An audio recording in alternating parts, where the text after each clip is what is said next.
శ్రీ గురుభ్యో నమః. డాక్టర్ చెరువు సత్యనారాయణ శాస్త్రి గారి చల్లా వెంకట సుబ్బలక్ష్మి శతకంలో 8వ భాగం 71వ పద్యం నుంచి 80వ పద్యం వరకు. ఒక్కసారి 70వ పద్యం చూసి 71లోకి వెళ్దాం. మెళ్ళో పచ్చని తాడు నీ వయసులో మేలైన పొంకాలు, కళ్ళల్లో పిండిలి సంబరాలు, పెదవుల్పై నవ్వుదొంతర్లు, సేతుల్లో మల్లెల దండ నా ఇరహమా తొంజీవ శరదశతం, చల్లాయంకటి సుబ్బలక్ష్మి బతుకేలా నీవు లేకుండినన్. వివాహ సమయంలో సంతోషంగా ఆ మెడలో తాళిబొట్టు పడగానే చక్కగా సంతోషంగా ఉన్నటువంటి ఓ నా ఇరహమా తొంజీవ శరదశతం, నువ్వు ఎక్కడున్నా సరే 100 సంవత్సరాలు సంతోషంగా గడపాలి అని దీవిస్తున్న ప్రియుడి మాటలు ఇవి. 71వ పద్యం. లిల్లీ నా అదురుట్ట దేవతకు మల్లే ఉంటివే, తెల్ల మబ్బుల్లో ఎల్గిన మెరుపు తీగవలే, అబ్బో పాల సంద్రాన నుర్గుల్లో లచ్చిమిలాగా తెల్లని జరీకోకన్ బలేగుంటివే, సల్లాయంకటి సుబ్బలక్ష్మి. ఈ పద్యంలో మధుపర్కాలు కట్టుకున్న తన ప్రేయసి ఎంత అందంగా ఉందో వర్ణిస్తున్నారు. తెల్లని పాలసంద్రాన లక్ష్మీదేవిలాగా తెల్ల జరీకోకలో ఎంత అందంగా ఉన్నావు అని ఆ ప్రేయసిని చూసి మురిసిపోతున్న సందర్భం. 72వ పద్యం. ఇల్లాళ్ళందరూ జ్యోతులెత్తుకొని ఆ ఎల్తుర్లలో రాజహంసల్లే నిన్నడిపించి తోడుకొని వస్తా ఉంటే, నీ యవ్వ సుక్కల్లో సింధురుడల్లే నీ ముఖము ఇంకా ఎల్గిపోతుంటదే, చల్లాయంకటి సుబ్బలక్ష్మి. మధుపర్కాలు కట్టిన తర్వాత జ్యోతులు వెలిగించుకుని పెళ్లి కూతురిని పెళ్లి మండపానికి తీసుకువస్తారు. ఆ సందర్భంలో ఆ పేరెంటాళ్ళందరి మధ్య, ముత్తైదువులందరి మధ్య తెల్లని జరీకోకలో ఉన్న తన ప్రేయసి చుక్కల్లో చంద్రుడిలాగా ఉంది, ఎంత అందంగా ఉన్నావు అంటూ ఆ అమ్మాయిని పొగుడుతున్నట్టుగా చెప్తున్నారు ఈ పద్యం. 73వ పద్యం. తల్లో పువ్వులు జార కళ్ళు అరమూతల్తో నడుం ఎత్తి నీ సళ్ళంతెత్తుగా నిక్కితే, పసుపు సేసల్ బోస్తవే బాపు బొమ్మల్లే ఎంత ఉసారుగుంటవు గదా, అయినా పరాయి దానివే, సల్లాయంకటి సుబ్బలక్ష్మి. జ్యోతులు తీసుకుని కళ్యాణ మండపానికి వచ్చిన తర్వాత ఇప్పుడు తలంబ్రాలు పోసుకునే ఘట్టం. ఆ ఘట్టంలో నువ్వు నీ కళ్ళు అరమూతలు అవుతూ ఉండగా, నీ తల్లో పూలు మెడ మీదకి జారుతూ ఉండగా, పసుపు సేసలు పోస్తవే, సేసలు అంటే అక్షతలు, పసుపు అక్షతలని పెళ్లి కొడుకు తల మీద పోస్తూ ఉంటావు. ఈ సందర్భంలో నువ్వు నిజంగా చూస్తుంటే బాపు బొమ్మలానే ఉన్నావు, ఎంత హుషారుగా ఉన్నావో బాపు బొమ్మలా. కానీ నేను ఇలా వర్ణించడం సబబు కాదు, ఇప్పుడు పరాయిదాన్ని అయిపోయావు కదా అంటున్నాడు ఆ ప్రియుడు. 74వ పద్యం.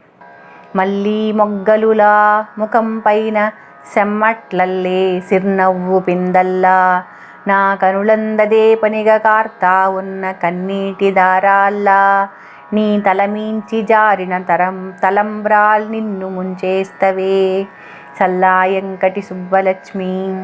పెళ్ళికొడుకు పెళ్ళికూతురు మీద పోసిన అక్షతలు తలపై నుంచి కిందకి జారుతుంటే అవి ఎలా ఉన్నాయో చెప్తున్నారు. మళ్ళీ మొగ్గల్లా ముఖం పెరికి జారుతున్నట్టుగా, చెమట్లల్లే చిరునవ్వు పిందల్లాగా ఉన్నాయట.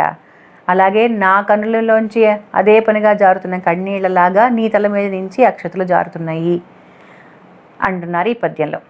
75వ పద్యం. అల్లా మొన్నటి దాకా ఇద్దరము ఊహల్ పల్లకి ఎక్కినాము, ఇల్లా కట్ట సుఖాలలాగను చెరోటి పంచుకున్నాము, ఊహల్లో ఎక్కగా నేను నువ్వు తగుదువమ్మా పల్లకి నెక్కగా. మొన్నటిదాకా మనం ఇద్దరం కలిసి వివాహం చేసుకుందామని, బతుకు పంచుకుందామని ఊహల పల్లకీలో ఎక్కి ఊరేగాం. ఇప్పుడు మనం కష్ట సుఖాలను పంచుకున్నాం, నేను కష్టాన్ని నువ్వు సుఖాన్ని పంచుకున్నట్లయింది. ఊహల్లో ఎక్కగా నేను ఊహల్లోకి ఎక్కితే నువ్వు తగుదునమ్మా అంటూ పెళ్లి పల్లకి ఎక్కావు అంటున్నారు ఈ పద్యంలో. పెళ్లి పల్లకి ఎక్కడానికి నువ్వు తగిన దానివమ్మా అంటున్నారు. 76వ పద్యం. మల్లెల్ జాజులు వాల్జడందురిమి గుమ్మైపోయి రంబల్లే కౌగిల్లోకెళ్తవు ఊసులాడ్తవు సెలాకి దానివే గాని మొద్దల్లే ఉండవు తెలుసుగాని అప్పుడైనా నేను గుర్తొస్తనా సల్లాయంకటి సుబ్బలక్ష్మి బతుకేలా నీవు లేకుండినన్. మొదటి రాత్రి నీ భర్తతో గడిపే సమయంలో నేను కనీసం గుర్తొస్తానా అంటూ అడుగుతున్నారు ఈ పద్యంలో. 77వ పద్యం. రోల్లోకొచ్చిన ఎన్క రోకలికి మొర్రోమంటే ఏముంది ఓ ఇల్లాలా మరి నేను చేసినవి అన్నీ ఆడు చేస్తుంటే కొత్తల్లా బెరుకుగనుంటవా బడవకానా తెలిసినట్లుంటవా సల్లాయంకటి సుబ్బలక్ష్మి. రోల్లోకి వచ్చిన వెనక రోకలికి మొర్రోమంటే ఏముంది, అలా ఉంది నా బాధ అంటున్నారు. 78వ పద్యం. పెళ్ళైపోతే ఇవాళ్ళో రేపో నిన్ను పంపిస్తారు మీ వాళ్ళు రాణెల్లే ఎల్తవు కాపురానికి ఎటో నీ తీపి గుర్తుల్కి సాచ్యాలేనంతగా ఎంత దూరమో కలేజా ఉన్న లేడీవిలే సల్లాయంకటి సుబ్బలక్ష్మి. వివాహం అయిపోయింది కాబట్టి నిన్ను మీ వాళ్ళు కాపురానికి పంపిస్తారు. ఇక్కడ మన మధ్య జరిగినటువంటి ప్రేమ కలాపాలన్నీ గుర్తులేనంత దూరంగా వెళ్ళిపోతావు, అవన్నీ మర్చిపోతావు. నిజంగా నువ్వు అంత ధైర్యం ఉన్నదాని వేలే అంటూ దెప్పి పొడుస్తున్నారు ఈ పద్యంలో. 79వ పద్యం.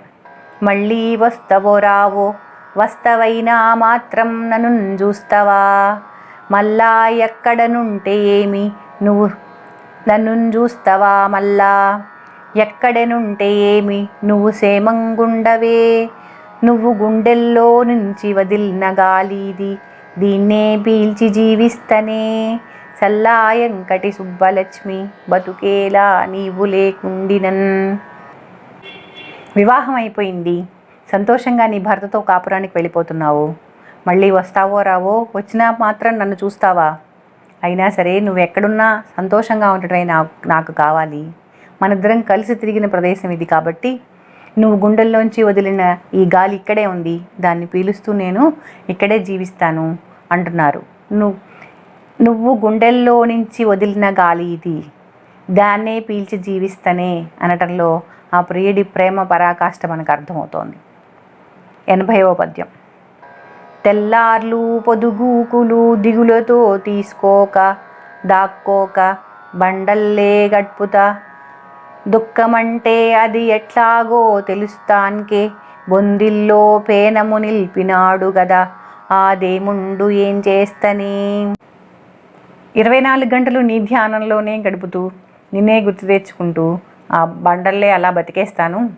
దుఃఖం అంటే ఏంటో తెలియజేయడానికి నాకు తెలియజేయడానికేనా అన్నట్లుగా దేవుడు ఇంకా నాలో ప్రాణాన్ని నిలిపెట్టాడు. ఏం చేస్తాను, ఇది నేను చేసుకున్న పూర్వజన్మ పాపమా అన్నట్లుగా ఉంది అంటూ బాధపడుతున్నాడు ఈ పద్యంలో ప్రియుడు.